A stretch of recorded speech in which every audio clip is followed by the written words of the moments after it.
Hey, Wendell, guess what? What? It is snowing. Can you believe it? What? First snow of the year. Wow. Yeah. And if you're watching this in June, hey, how's it going? All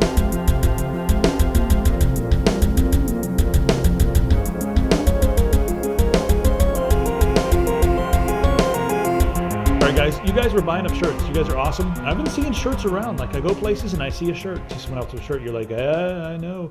So they were selling out so quickly. Time to hide in the coat rack. The shirts were selling out so fast that I told the guys down in Orlando, that's where District Lines is, I said, listen, just can you take pre-orders, freaking take the pre-orders, and then tell them an estimated ship date. So now when you come in here and you click on, hey, I want a shirt, the large is probably out of stock right now because I haven't restocked them.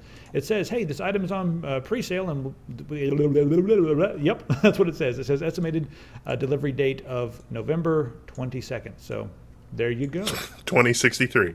Yeah, 2060, that's when it'll come in. But hey, at least you won't have to keep checking back. It'll just show up, sometime before you die. The new Zweihander album is here. Right there it is. Thanks, everybody, for picking that up. It was number 2 on Bandcamp. It's awesome. The next one is going to debut at number 1, I've decided. TechSyndicate.com/game deals. And you know what, Wendell? I think we should talk about the YouTube commenting system to start off here, because that's a big topic. We kind of talked about it last week. We lost one subscriber, I know, because one guy tweeted me like, you guys were too soft on Google+. They suck. Unsubscribed. And he used some choice words. Yeah, it turns out I may have been wrong about that. Well, I think what you were saying was that you agreed with the idea, the philosophy behind what they did. As a matter of fact, look here, I just came to the page, and now every time I come to the page, it wants me to change from Google Plus or from Tech Syndicate to Logan. It wants me to every single time. Google, please leave me alone. It's going to be Tech Syndicate. I'm not going to change the channel name to Logan. But right here, it says smarter sorting. Oh my God. See more from people you know. Meaningful conversations. You can add a plus and all that crap. It's in more places. Now the comments are on YouTube and Google+, and now there's moderation tools that don't really do much. So all these benefits are listed there. But let me show you what the freak it's done. They wanted to get rid of spammers. That's what they wanted. And now our comments have turned into nothing but Bob and his damn tank. I am so sick of this stupid tank. Listen, guys, until this is fixed, I'm not going to yell and scream about Google. It's a mess. Google's doing their own thing. They're not listening to us. They're moving ahead without us. So what we can do is go back to the way the web used to be. Back in the day when instead of having to rely on a social network like Facebook, Twitter, or Google+, you just went to the website that you wanted to go to and you hung out there because you knew it was a small community filled with people that are of a like mind, and you can hang out and be safe and secure. And also, sometimes you even know the owners of that website, like Wendell and I. Go to TechSyndicate.com. We've made it very easy for you to join. The link is freaking on the screen. You can just click the video and go right over there and join us. It'll be fun. Everybody will be happy. I mean, I think that's what everyone should do. And also, we've made it very easy to sign up. You can sign up using your Steam account. That's our number 1 method of subscription. Just use your Steam credentials and sign up. You can even use your damned Google Plus to sign up. I would create my own account if I were you, or use Steam. You can use Facebook, Twitter, and a number of other services when you're signing up. So go over there and let's all boycott these comments. If you don't want, if you're mad at these, stop posting the Bob thing and just go to our site and comment instead. I mean, it takes less energy. I mean, and if you guys had any trouble signing up and not getting the welcome email, that should be fixed. Gmail and a couple others, we had to get the server whitelisted, and so we jumped through some hoops, but that should be working. Just do a password reset. You should be able to log in. If not, use the contact form, and I'll help you out. So that's all there is to it, guys. Head over here. Speaking of our website, it looks like you're going to be on the WAN show. Why did I not know about this? What's going on behind my back? What, are you guys plotting against me? Well, Linus ran out of interesting people to have on the WAN show, so I don't know what interesting things I could possibly have to talk about. Doilies and soldering? I mean, come on. Soldering doilies. Making doilies out of copper wire, that would be kind of cool. Talk about doilies for a lifetime. That would be amazing. That's what an engineer does in Kentucky. I've got a new idea for an Etsy store. Be right back. Oh, God. The show is already off the rails, so let's take it even farther. Tesla is planning to build a pick-em-up truck. That's right, not a pickup truck. A pick-em-up truck. That's what. A pick-em-up truck. That's, in the famous words of Jim Varney, a pick-em-up truck. Yeah. I get it, and you say that, and I get an image in my head of a Tesla wheat thresher. Tesla wheat thrashers coming soon. You know, he's not interested in fleet vehicles. He said that fleet vehicles like FedEx trucks and UPS trucks and that sort of thing, there just wasn't a big enough market. He wants the Ford F-150 market. That's the biggest selling truck in the country. So, I mean, do you think that the cowboys and whatnot and all the people, whoever drives a Ford F-150, anybody that needs to haul stuff, I imagine, do you think they're going to be up for it? I think they will. And Don't underestimate the torque of an electric motor. I think these guys are going to be really surprised. yeah, you know, I think the other thing that I want to go ahead and just put out there, there's a stereotype that all people that wear cowboy hats drive trucks and just drink oil all day long. They just sit around with a coffee mug full of oil and drink it, and they hate electric motors. I want you guys to know that a lot of them are very, very much not like that. It's just a lot of the corporations that represent that sort of thing, the oil and all that, they hate electric motors. But the actual individuals down on the ground, they would drive an electric car, I think. Kind of like how not everybody who smokes Marlboro looks like the Marlboro Man. Exactly. So let's go ahead and get rid of that stereotype. And, you know, people from Texas, some of them drive Yaris's, and it looks silly. I mean, it doesn't matter where you are. Yaris's just look silly, in my opinion. You can't fit a 10-gallon hat and a cowboy in a Yaris. It's just not even, it won't work. You wouldn't be able to see the road. They need a Yaris with leg room in the front seat for a horse. Well, wasn't it on like Police Academy where the guy rips out the front seat and sits in the back and drives? That's how that would work. That'd be pretty cool. I think that's how they did it in Miami, but it was mostly like a rap thing. They're listening to the rap and leaning back, because it's very chill to do that, to sit in the back seat while you're driving. Oh, where they set the seat all the way back and you can just barely, it looks like no one's driving the car. Yeah, no one's driving the car, but you can always hear them coming because the trunk is like... My favorite version of that is the video where there's a guy that's a seat, like he's inside the seat and he's going through the drive-through at like McDonald's and Wendy's and stuff, and so he pulls up and they're like, it's going to be $3.83, and then there's just nobody in the car. Yeah, and they're like, what's going on? That's going to be illegal, driving as a seat, but never mind. HTTP version 2. Now, the W3 guys are talking back and forth, and it looks like HTTP 2 is going to be mostly encrypted. And I'm not exactly sure what all that means. It's, of course, going to be backwards compatible with legacy connections, and HTTP 1 is still going to be unencrypted by and large. HTTPS always has to be encrypted. I really hope that they add something to the standard that makes the HTTPS not require a fixed IPv4 address. Because we're basically out of IPv4 addresses if this standard goes to, forced HTTPS. Yeah, I think that's going to put out. an additional strain on the IPv4 addresses. And so I'd really, they really could implement something in DNS or some other trust model other than SSL. Well, at least SSL as it is today with HTTP 1.1 and SSL.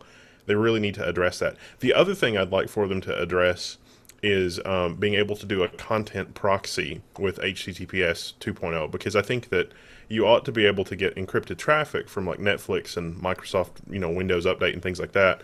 But there should be some unencrypted metadata that can signal servers between point A and point B that data stream can be cached or whatever, so that large bulk binary downloads could be cached at a local server, and that would help with things like Netflix and Windows Update and stuff like that, and it would be handled in a generic way that's not specific to whatever needs to be cached.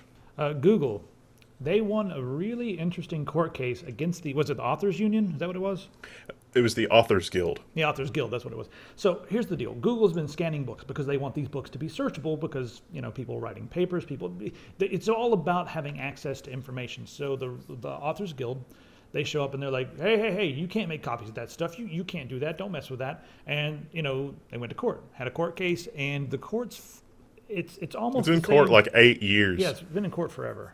And the court's found that, what Google's doing is similar to what a library is doing. And the Authors Guild is not going and trying to shut down libraries, even though if you applied the thinking that goes on the internet to, the way things used to be, all these companies would be trying to shut down libraries. But yeah, it's actually happened a couple of times. There's some people in the industry have put forth the argument that libraries are no longer relevant, especially in the whole copyright thing, because it's like lending a book. No, we shouldn't allow that. And it's like, wow, really? Yeah, I would argue that it pretty much enhances the market of the original material because people go to the library, they rent something, they learn something, and if it's something that they think they could benefit from in the long term, they go out and buy it. I can't tell you how many books I've gone to the library and grabbed and brought home, and then like a month later, I'm like, oh crap, I got to go pay my late fee. I pay my late fee of like $3, and then I go buy the book for $10, $12 or whatever because I know I need it. You know, it's a give and take. And I really do think that it helps to spread the material. It's all about spreading the material. If people don't know about it, they're never going to buy it. And libraries, I mean, are a great place for discovery. So anyway, that's my rant, end of that rant. And I guess it's time to move on to another rant. You want to talk about guns? We don't talk about guns enough.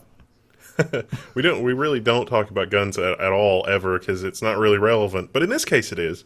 Well, because of 3D printing. And 3D printing is really becoming less and less expensive. And you can 3D print guns. And so, of course, you know, what's the name of this gun? The Liberator. The government here has released a video. The feds have tested one of these out, and it exploded when they shot it off. It makes them uncomfortable, and there were some seizures, and there was a guy that was renting a 3D printer, and the company he was renting the 3D printer from, like a nice one, was like, oh, you're going to use it to do firearms? Well, we're going to take it back. And there was some minor freak out on the feds, and there were some raids, and blah, blah, blah. But, see, here's the thing. Fourth Amendment, you know, right to bear arms. You also have the right to manufacture your own arms for your own personal use, so long as you don't distribute it, and so long as you can't give it away or sell it or whatever, and it's not a registered firearm. So making the Liberator on your own is fine. Selling them, however, is not fine. The Browning 1911 is always the classic example. So there's a company that has a 3D printer. It's a commercial printer, and it's tens of thousands of dollars, if not hundreds of thousands of dollars.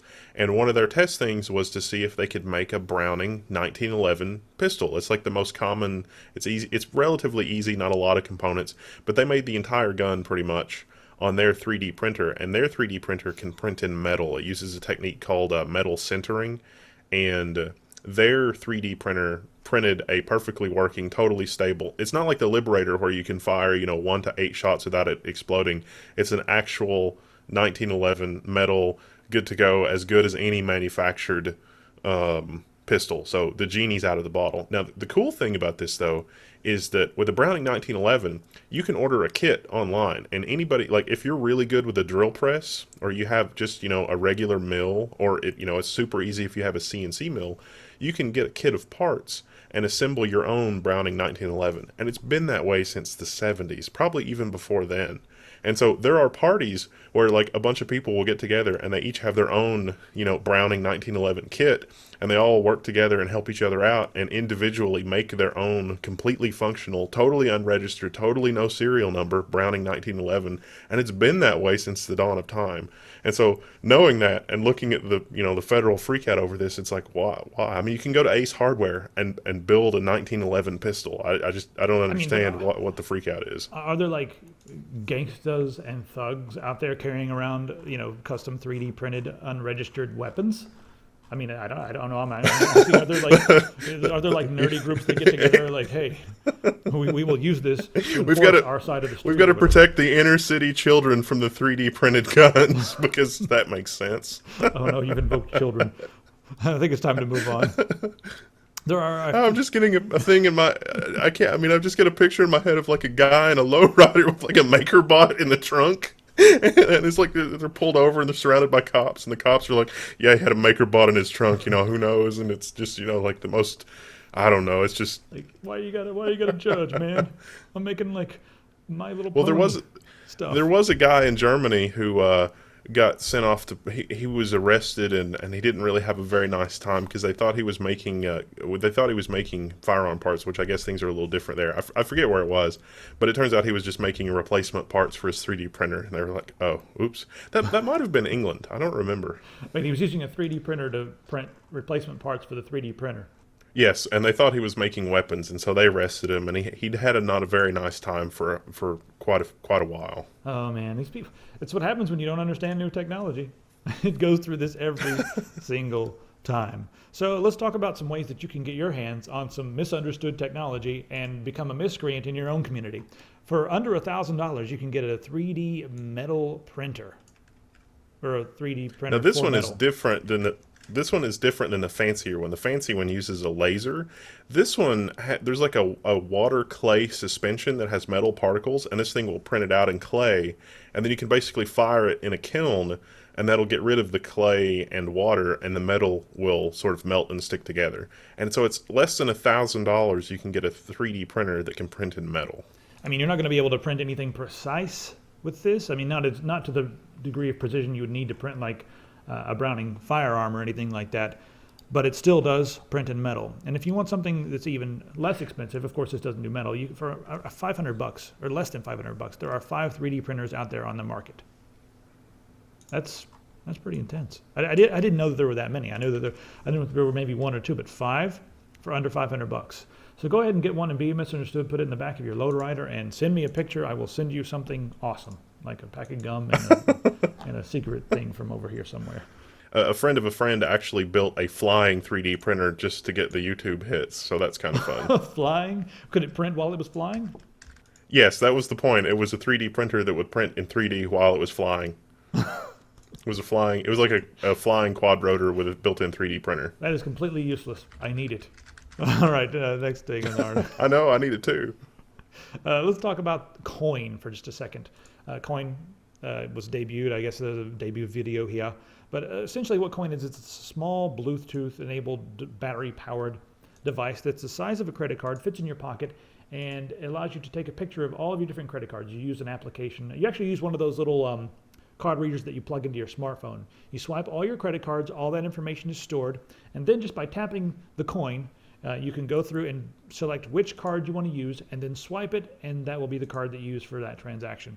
BGR has already come out and said that this is going to replace all of the nonsensical using your phone to pay for things. But I'm not sure about that yet, and I have a few questions about this. It's Bluetooth is enabled. I'm worried about security. I'm not exactly totally sold on this yet. But what do you think? We haven't talked about this yet. I think that the security part of it is probably a moot point, because I think the low power Bluetooth is only used for proximity. I don't think that the phone communicates with the card any other way other than through the little programmer attachment dongle. I'm surprised that the credit card companies are not up in arms about this, because basically you're cloning your credit card. This could be a hacker's dream. I mean, you could go on the internet and download a whole bunch of credit cards and put them on this thing, and then it's like, stolen credit card central. I think that there's more data in the magnetic stripe than you get from just the credit card number, so it's probably not going to work like that. But I'm just imagining that I can't imagine that credit card companies are not wigging out about this yet. Well, that's the interesting thing. It actually captures the data from the magnetic strip, because in order to import the cards, because you swipe this thing, you take it to anywhere that accepts credit cards and you can swipe it. So in order to get the magnetic information, you take your old credit cards and you swipe them and use an app to connect everything. So it's pulling the information from the magnetic strip.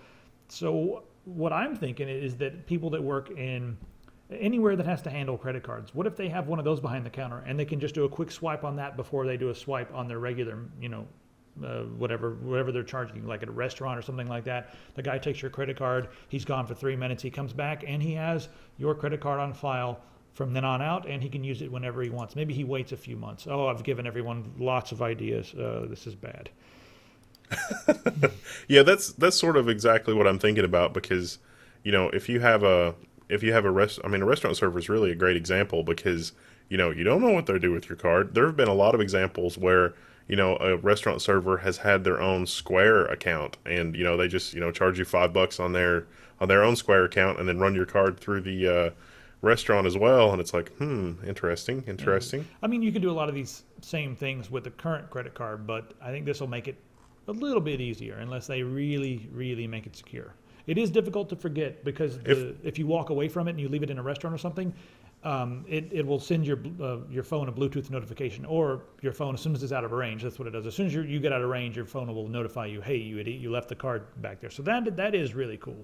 Let's be clear about it. The American credit card infrastructure is absolutely terrible. There is no reason we should not be on chip and pin at this point, but we're not. And magnetic stripe is terrible. There is no security with magnetic stripe at all for a lot of reasons. So maybe it doesn't matter because of that. But I think that if this gets really popular, it'll propel like moving toward a standard that's not completely terrible. Apple is doing something very interesting. They're putting $10.5 billion into assembly line robots and milling machines and all kinds of different machines to help build their new upcoming products.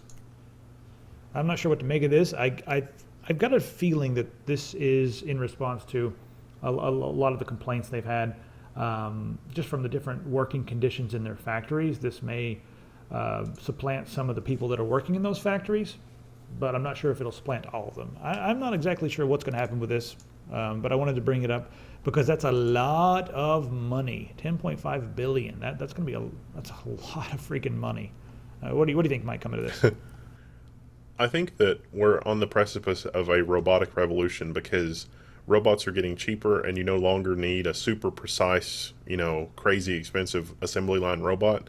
You could, like the robot we saw in the last episode that could use, human tools, the really cheap one from Epson. We actually had to cut that entire that's segment fine. because yeah, that's right. The laptop. Anyway, the last episode had a lot of technical errors that we didn't know until it was too late. Yeah, so guys, we ended up having to cut an entire article about robots, I guess, supplanting regular people, and then what would happen based upon that. And I thought it was one of the best parts of the show, but after watching it back and just the audio was all messed up and the video was messed up and the laptop was crashing and things were stuttering, and that's the laptop. I sent it away today. It's gone. So goodbye, laptop. I'm going to miss the gaming power. It was really powerful for gaming, but it just could not do 900 tabs plus Open Broadcaster plus my webcam plus Google Hangouts with you and record it to the hard drive. It couldn't do all that at the same time. So I'm going to miss you, MSI laptop, but I've got a new one coming in soon. Anyway, we may make a special segment about all that, about the future of how robots are going to supplant a lot of the workers and a lot of these just mundane, routine jobs, assembly line type things. And, just talk about what the future holds, because it's going to put a lot of people out of work, but there are other things that they could do. So anyway, back to the Apple thing. So you were saying the robotic revolution. The robotic revolution with the Apple thing. Epson has a really relatively inexpensive assembly line robot that can use hand tools that are made for people, so like screwdrivers, hammers, stuff like that. And that type of thing on the assembly line is really going to revolutionize things, not just in terms of costs, but it's going to be a lot easier for quote-unquote lay people to train the robots to be able to do different tasks, more so than like having a programmer sort of do it by hand. Yeah, you don't have to go out and spend $100,000 buying the screwdriver attachment, and you don't have to go out and hire a programmer to come and program him to twist the screwdriver. You can just say, hey, here's the screwdriver, pick it up and do this. And the robot's like, okay, cool, I'll do that. And you're done. That's it. You don't have to do any upgrades. Yep, exactly. And they learn, and they can even see. It's pretty wild. So we can make a totally separate segment on that. I mean, it would be pretty interesting, and I think it would be kind of cool to start a conversation with the audience, as far as all that goes. But we're going to move on and talk a little bit about Amazon AppStream. Have you seen this? Yeah, it looks really promising. It looks sort of like, I think we've seen this technology before. Yeah, OnLive. Well, OnLive was doing it with games, but this is a little different. It's doing it with applications that need a lot of power, and a lot of the mobile devices have a lot of power, but some of them do not, and some of them can't stream the newest games, and some of them can't stream the newest apps. So Amazon's saying, hey, we've got our S3 service, we've got AWS, and why don't we allow you guys to store your things here? They will run on our Uber-powered servers, and then they will just float out over the cloud to the end user on his device, and he can play games this way. I'm really worried about the internet connection speeds for all this stuff. That's my biggest worry with all this. Amazon did this once before, and there should be, like, astute viewers should have bells clicking in the back of their head saying, Amazon did this once before, and that was with the release of their original Kindle with their Silk browser. They were saying, we can have an underpowered Android device because the page will be pre-rendered and compressed and whatever on our Silk servers, and then it'll stream out to the Kindle. So that didn't work at all, and so hopefully they learned from that, and this won't be as terrible. Yeah, we use Amazon S3 just for like caching our pictures and that sort of thing, and it's pretty fast. It's faster than our other server, but I just don't know if the internet connection speeds are fast enough, even if Amazon servers are like the fastest things on the planet. And it's also not just that. I mean, S3 is a static content thing, which is not bad, but the computing part of it and just the overhead and things like that, at least with the Silk browser on the Kindle, it was terrible. Yeah. But this might be better. I mean, they might, if they've learned from that, then hopefully this won't really be a 1.0, because that's basically comparable functionality. If it's low latency and there's no jitter and it's a relatively powerful thing, it's going to be good. Hey, if 1 million people can stream a game at the same time, some of them on Android, some of them on iOS, it also works with Windows and Fire OS, so it'll work with a lot of different platforms. As far as Windows goes, the support for Windows, I don't know. They even say a Mac OS 10 SDK is coming, so having all your OS stuff on the cloud, I don't know if we're ready for that yet. And maybe we are, maybe we're not. But yeah, I think you brought up most. I think that. Sorry, go ahead. This might be good. Like if you honestly, the best thing this would be good for is like a phone-based MMO. That would be a good fit for this. But a real-time 32-player first-person shooter, this is not going to help. No, I don't think so. Microsoft has said that they do not encrypt server-to-server data. So all of you guys that are trusting your precious data to Microsoft, just know that when it's going from server to server, it's not encrypted. And we learned last time that that's one of the things the NSA is exploiting to spy on things that are otherwise encrypted. Yeah, they're using their muscle to just get in there in the middle. And Microsoft. I think Microsoft is not like really. I've got the feeling of the idea that they're kind of like, well, we're not really doing anything. We're not doing anything to stop it, but we're not like enabling them. It was just they're just getting it when it goes between servers. I think that's what they're doing here with this. Oh, this is interesting. So, one of the guys that did he work on the Polygraph, or was he one of the original developers of the Polygraph? Doug Williams. I didn't get that from this. I mean, I think that he was a polygraph teacher. Like, he taught people, like, for certain jobs they make you take a polygraph test, but a polygraph is a load of malarkey as demonstrated by Penn and Teller. And this guy was offering classes for people that is like, get them familiar with a polygraph and talk about the polygraph test and its history and that kind of thing. And so people that have bought the materials or done the classes now apparently are on some sort of government list that has been circulated for these various agencies. Because that's apparently a thing. The most ridiculous thing, and it's been proven several times, and even in federal courts it's been proven that the polygraph is not accurate. If you're nervous, that can send a false positive. And they have agreed with this in court. Let me push pause on this video here. So yeah, anybody that buys his book, you're on a watch list. Just want to let you know. What are you trying to beat a polygraph test for? That's crazy. Yeah, I mean that's completely crazy. There was some guy that was actually in class, and they charged him with a federal crime because they put a plant in his class and was like, I would like to learn how to get hired so that I can be a terrorist. And he's like, I didn't hear that. I don't know what you're talking about. Just shut up, go away, or whatever. And somehow they were able to construe that as something that's an arrestable offense, which he's is working just with them. We knew it. Yeah, I mean, come on, really, come on. Is it where's the warrant for Penn and Teller? Come on. Let me go ahead and get myself on a list here, guys. Here's how you beat it. Realize that it's BS. That will remove a lot of the stress and a lot of the tension and a lot of your nervousness. That is what really triggers it. And then just breathe normally. Just breathe in and breathe out, and just say things, and just chill. Pretend like you're stoned, and you'll be just fine. Your best thing to do is to think of the polygraph as an interrogation tool, much like a rubber hose or a hammer. Now we've got a few articles from the EFF, and the first one right now is kind of interesting, but I wanted to say this on the air just so that if anyone who owns a copyright or a trademark is watching, or if there's any big companies that see this, or if you work at a big company, it may be good to take a look at this article on the EFF, and it's entitled, Trademark Law Does Not Require Companies to Tirelessly Censor the Internet. And right now, I think a lot of it is lawyers trying to make an extra buck. They implant this idea that you have to go online and stop anybody from using your logo, your trademark, or your idea anywhere on the internet. And that's even if someone puts up your logo to criticize it, or uses your logo in a presentation in front of people to say something bad, or uses a photograph of Coca-Cola to say that they don't like Coca-Cola. That's totally fair. Number one, go ahead.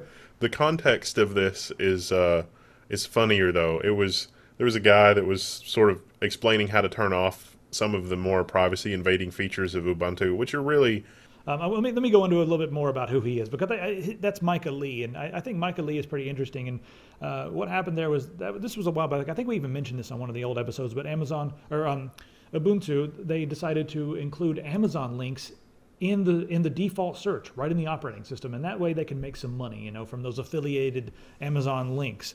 And he went in and he created a website called, I think it's like some fix Ubuntu or something like that, right? And he was using the Ubuntu name in his website, like on our website. It's fixubuntu.com. Fixubuntu.com. He made that website, and he also released a patch that would remove the Amazon stuff. And they got all upset, and they told him to cease and desist and to remove the name Ubuntu from his name. And that is not their right. He was totally right in using Fix Ubuntu. That's totally cool. And the other thing I wanted to mention about this is that a lot of companies think that they have to police the internet and take down every mention of their name and every use of their logo. And their lawyer even said that they have to do this because they'll be in danger of losing their trademark if they don't. The only way you can lose your trademark is if your trademark becomes generic, like the word zipper or escalator. Those terms became so generic that the trademark became invalid. And the other way to lose it is by abandoning it. So as long as you're still using it and you're still in business, you do not need people that are in companies. You do not need to go out and police the entire freaking internet. And you do not need to send people cease and desist letters when they make websites called like thisbrandsucks.com or whatever. It's not your right. The reality here is that they did something and it got a lot of attention, and it was very embarrassing for the Ubuntu organization. And to save face, they were like, well, we really need to do this. And the EFF is saying, well, no, actually you don't. And you should have just left well enough alone and said, sorry, oops, we didn't mean to do that. But instead, you tried to offer an excuse, which is not valid, and so we will spank you again. Because the EFF is awesome. You guys should donate to them. They're amazing. Yeah, they are, and they've got a really good presence at just about all the good conventions around. So if you see one of them, shake their hand and give them some money, because they are fighting the good fight, and they've got a lot of lawyers that really, Micah Lee. He also he works. He's one of the maintainers of HTTPS Everywhere, which is the extension that will immediately rewrite any website that you go to into an HTTPS if it's available. And you guys should check that out. So, and just send him a letter, micah@eff.org. Say thanks, dude. You're awesome. So I'm not going to tell you what to say. Say thank you if you want to. If you don't like him, maybe you like other things that's not him, and that's fine too. We shouldn't bother these people. They have enough things to do. Yeah. Oh man, have you seen the time? Uh-oh, is it Rant 30? I think it is. It is so Rant 30. The TPP leak this week. That's what we're going to talk about. I bet you guys thought we weren't going to talk about it. This is going to be a long episode, and we're going to talk about the TPP leak. What's the TPP? The TPP. So I thought we were going to break into a rap song there for a second. Yo, what's the TPP? I was going to try to rap, but I thought better of it, and we'll just leave that alone. That's the first lyric right there. I was going to try to rap, but I thought never mind. The Trans-Pacific Partnership. And this is an agreement. Well, what is that? I mean, the Trans-Pacific Partnership, that's a terrible name. That doesn't, it sounds so innocuous. I mean, it's like, I don't know. We really don't know much about it until this, leak came. And you go ahead and explain it, and then I'll explain what's going on with the leak. How's that? Well, okay. So the Trans-Pacific Partnership is sort of, the name is just so insidious. It seems so innocent, but it's so much more insidious than that. And it's almost like the double speak from 1984. It's like, the Ministry of Love or whatever. It's the Trans-Pacific Partnership. It's a partnership across the Pacific. That's great. No, yeah. It's about intellectual property. It's an agreement that's being negotiated in secret, mostly with the Pacific Rim countries, although England is somehow involved. Or the UK, I guess, is somehow involved. And it has to do with copyrighted works and how copyright works, but also copyright of things like plants, like the Monsanto thing, which we'll get into more in a minute, and, how those are to be treated legally. And, it's like, does copyright infringement warrant jail time? And, how countries should react as far as copyrighted intellectual property and intangible goods like that go. And so this is an agreement being negotiated in secret to determine how that'll behave. And the only people involved are governments and very large corporations. The citizenry and the consumers have been totally left out. So before we talk about what happens when the customer or the consumer or the citizen gets left out, let's just go through. I made a really sloppy, ugly Word document here that I just slapped together. I think I even slapped things. There's even some misspellings in here. But you know what? I'm going to pull it up on the screen, and we're going to go through this. Here's what it does. It extends the life of the copyright to the life of the author plus 100 years. Right now in America, it's 70 years, and in most other countries, it's way smaller than that, and that is an attack on our culture. We've made a separate video on that, so you guys can watch that on your own time. It would extend the life of copyright for corporations to 100 years and 120 years for unpublished works. As far as fair use goes, it's not exactly clear. There's a lot of argument going back and forth in the documentation, but it looks like... What's fair use? Oh, yeah. Fair use means that if someone else has a copyright on something, you're allowed to use their copyrighted material for criticism. You're allowed to use it, for snippets, for example, and that sort of thing. You're allowed to, But this does away with that. It does away with a lot of it, yes, and that's what the U.S. wants. And the U.S. also wants a lot of the ISPs to be held responsible for infringements, and that would force the ISPs to police things, and they don't have the manpower to do that. So what you would end up getting is the ISPs would, in turn, turn the internet into television, where you would have 5 or 6 channels that they had complete control over, and then they wouldn't have to worry about getting in trouble for copyright. And that's what the U.S. wants, and some other countries are fighting back about this, but I mean, the bottom line is that internet becomes TV, and that is not a good thing. It would also make it totally illegal for you to circumvent DRM, and that's already the case in America. Like, if you circumvent DRM, you're breaking the law. There are some very, very narrow exceptions in the DMCA, but those have been closed off over the years. There used to be an exception for unlocking your cell phone, and even Obama was like, no, we need to let people unlock their cell phones. But it's so messed up here that, unlocking your cell phone forcibly, hardware that you own, is a gray area, and it's not legal on consoles either, like doing a mod chip for consoles, unless you can figure it out totally on your own with no resources from the internet, which is, just absurd. Well, what America wants is... they want they want the circumvention of DRM to be illegal, even if the content that you're watching is not copyrighted. Did you hear that? Even if the content is just completely free, it's fair use, it's not copyrighted, it's just whatever. If there's DRM involved and you circumvent that DRM, that is the problem. Not watching the free-to-watch material. The circumvention of the DRM is illegal no matter what.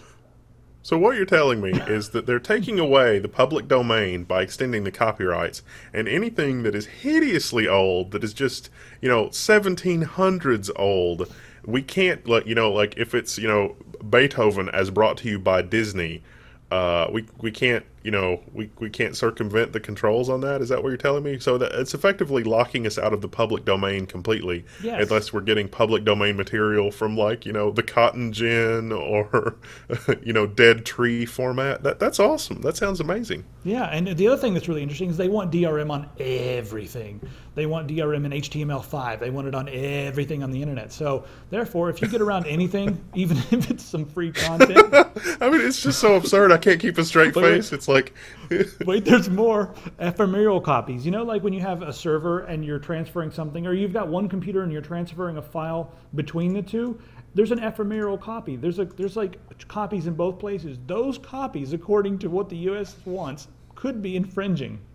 I mean, that's so completely insane. I mean, it doesn't even format shifting, time shifting. Yes. No, not allowed. It's like, I think they're also trying to make it illegal. I mean, by extension, the little single antenna, single subscriber, you rent an antenna, over the air cable subscription services that we have now, where you can get broadcast television in like metropolitan areas like New York City, where there's a service operator that will rent you an antenna, that will allow you to rent from them an antenna to receive broadcast television and then stream it to you over the internet, which has been ruled legal.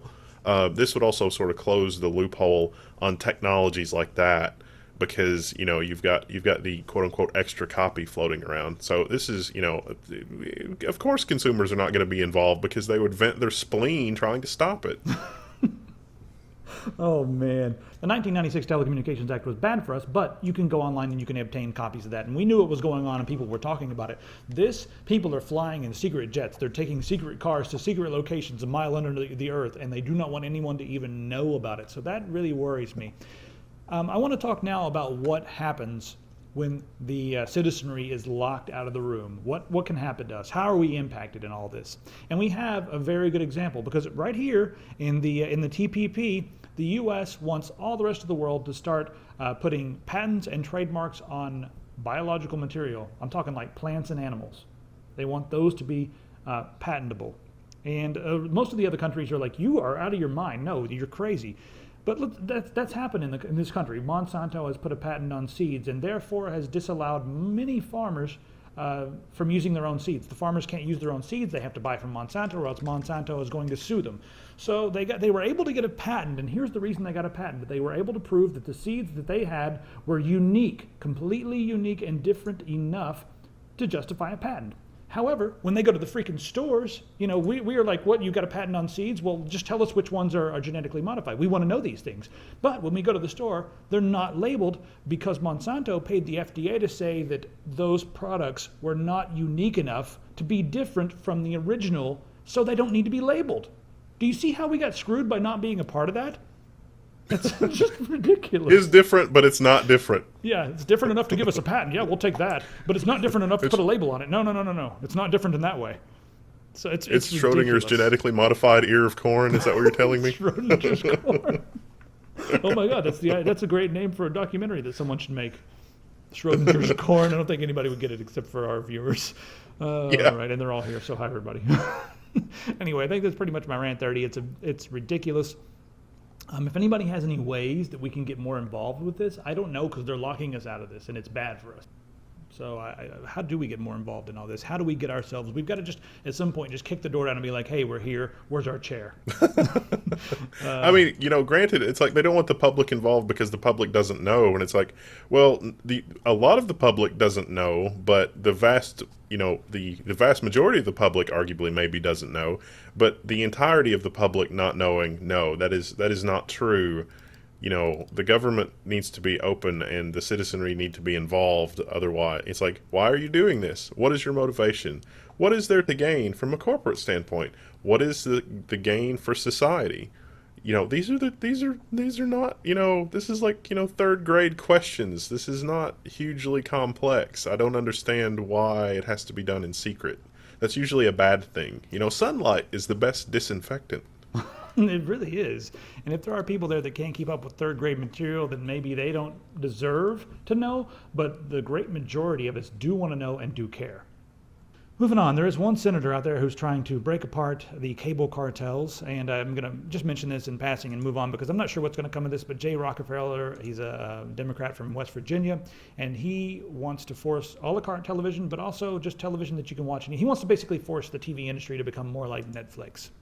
And I think that's interesting. I'm not sure what's going to come of that, but... Not only that, but he's also arguing for protection of video service providers like Netflix against ISP. He's sort of gotten wind that ISPs are already monkeying with Netflix and other video and YouTube and other video traffic. And so he's trying to do a law that would prevent that for online video services. But I would argue the law is not broad enough because, video services right now are somewhat disruptive. But there are other services that have yet to be invented that are not even named necessarily, and this law should cover that. And this is also codifying in law people's ability to do subscription, the rent an antenna thing that we were talking about earlier. Right. But it doesn't seem like he has a lot of support, and I'm not sure. There's this law seems what he's trying to do seems to be really good, and it seems to be maybe too good, and so I think it's going to be shot down immediately. And so the cynic in me says that he's not really doing it with sincere efforts, that he expects nobody to support it, but at least he can be like, look what I did. I hope that's not the case, because it's really good and I'd like to see it passed, but I'm skeptical. 250 hard drives, an epic F1 car. So someone made a working F1 car out of hard drives, and of course they've used a CNC machine and milled some things down. This is wild. I need this for my desk. Yeah, this thing is wild. Now look at all the heads on the front. That looks awesome. It's not a very good bumper, though. You touch one of those things and it bends them. But it looks awesome. So yeah, you probably wouldn't want It to does drive look that awesome. around. All right, so you sent this over, DIY Radeon R9 290X. People are so impatient waiting for the Radeon graphics card, the Radeon 290X, to get custom cooling units. AMD, please let people make custom cooling solutions for your card. Because it's really freaking hot, but someone made a custom cooling unit, and it runs a lot cooler. But it didn't improve the performance.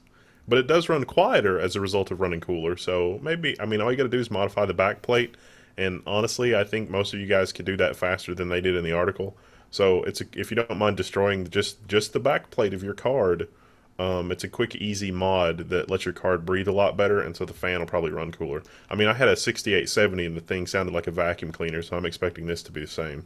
You know, another thing that you can do instead of just taking off the entire back, and you see this on a lot of different graphics cards from Asus and EVGA and that sort of thing, the grill on the back, just cut out every other hole or every other slot, you know, right there on the exhaust grill, cut out every other slot. That will help a lot. Believe it or not, like 3 or 4 degrees. That's a start if you don't want to do the entire modification. So that's just an idea. The PlayStation looks like a mess right now at the moment. Someone tweeted something the other day, and it was like, no games, sucky interface, firmware's crap, wait a couple years, I just saved you guys 2 hours of research. So Sounds reasonable. Moving right along. yeah, moving right along. Back on PC, we've got a really awesome forest simulation, a really awesome game. It's a survival simulation game. Of course, Pistol put that on the website. She loves survival sims, and a lot of you guys seem to love them too, because this had like 60 comments or something in a day or so. Check out the trailer for The Forest. If you're sick of zombies, this replaces zombies with way more intelligent foes. Tribal people that are trying to eat you. Yeah, they're trying to kill you and eat you. But you're trapped in this forest, and the game looks absolutely beautiful, and survival sims are really doing well on the PC. Baldur's Gate 2 should be out about right now-ish. Baldur's Gate 2, the Enhanced Edition. So if you missed the game originally, now's your chance to grab it and check it out. What do we have else going on in the world? Oh yeah, we've talked about Reset a lot. And Reset is a game being developed, where is it being developed? Finland, yes, in Finland. It's just being developed by a couple guys, and the graphics look unbelievable. It's a first-person puzzle game. And you guys should take a look at the Indiegogo. I'm not so sure I'm sold on the gameplay, but the technology that these guys came up with for their graphics engine is pretty impressive. So check that out. Let's see here. I'm going to cut the Diablo 3 thing too. That's boring. Blizzard said they should have forced Diablo 2 to be always online. And I just think that's kind of funny. No. One of the guys from Blizzard said he doesn't think that people remember how angry they were that Diablo 2 wasn't always online. Meaning that if you had a Diablo 2 character and he was an offline character, you couldn't go play with your friends with that character. You had to have a separate character for the online version of that game. And people will get angry about that. I don't think that's the solution, to force people to be always online. I'm not sure, Blizzard, but I'm I pretty don't sure think that's that the best idea. Diablo 2 was like, I think for me, it was like dial-up days. So, yeah, I'm glad it wasn't, because there was no connectivity. Yeah. All right. So, again, go to our website to comment. Just don't put any comments in the freaking Google thing if you don't like it. The Google Plus, whatever you call this stupid comment system that they've come up with. It's a mess. Just leave it alone. Come over to our website. The water's just fine. And, we need some more subscribers because you guys are the product, just like on Google Plus. I'm joking. Eventually, we might be able to have our own, I don't know, coffee maker. If enough of you guys sign up and say hey and, do stuff. We want to just create a nice environment for nerds to hang out on. And I do not want you guys to feel like the product. We have things on here to help you guys save money that also allow us to make some money. And that's how we make money, by, giving you guys deals on things so you guys get a deal. If you don't like them, just ignore them. And we're not selling your information to anybody like that. And we are not going to take all of the data and harvest it and give it to marketing firms. No, we're not doing that kind of stuff. So we have affiliate links for eBay and Amazon and stuff like that. And that's really our best thing. Yeah, it really is. The Amazon things are great. The eBay ones actually do well as well. So whenever you see, whenever you click on, the price or whatever, it takes you over to Amazon. And if you grab something, we make a couple pennies on that. Another thing we're going to be doing very soon is we're going to have a subscription system where you guys can go to the website and give us $3, $4, $5 a month, whatever. I'm not sure what it's going to be in the final, but you'll get some recognition on the website for being a supporter. You'll know that you're supporting us. And I've been looking like crazy for an editor. I've been putting ads in the paper and all that sort of thing. I haven't found anybody yet, but I am currently looking for someone. So that's going to improve the quality. And also you're going to get more videos because the bane of my existence is editing. And as soon as I can stop editing, I can start making more content because it takes up more of my time than anything. I'm a terrible editor. Anyway, that's rant over. That's our meta segment to cap it off on both ends. And watch Wendell about right now. I guess he's going to be hanging out with Linus and Slick right now. So go over and watch Wendell. Yeah, if you're watching this after it was immediately posted, chances are I'm over there. But if you're watching this 3 years from now, don't bother. And I might go hang out with Slick for the after party too. Who knows? If I'm streaming on Twitch at the same time he is, maybe we'll do something for the after party. So immediately, hello, next year, forget all this nonsense. And that's the end of the show. Subscribe if you like it. If you don't, subscribe anyway. And just remember to show up and hate us. I've sounded drunk just now, but that's okay. It's about time to have a beer. All right, see you guys next time.